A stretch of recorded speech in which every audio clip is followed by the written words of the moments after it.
রোগ আক্রান্ত মানুষ সমাজ অস্পৃশ্যতায় জর্জরিত। রোগ আক্রান্ত মানুষ আজ মৌলবাদ চক্রান্ত।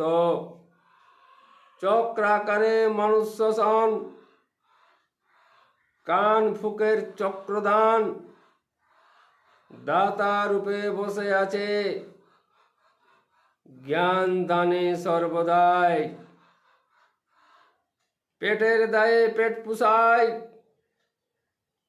অস্পৃশ্যতা মন্ত্রণা। জাতির বড়ায় অপরে ভাঁড়ে, যাদের ভাঁড়ে তাদেরই আবার ছোট্ট করে দেখে। আত্মাবম্য কন্তফাতে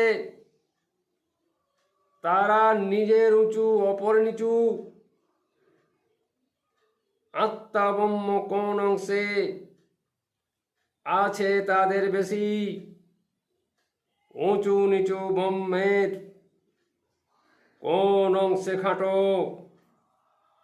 ব্রহ্মের আত্মা সমপরিমাণ। তবু আজ ঠকবাজেরা অস্পৃশ্যতার গুণ মন্ত্র গেয়েই চলে, দিয়েই চলে মন্ত্রণা। ব্রহ্ম কোথায় তফাৎ আছে আমার নাই জানা।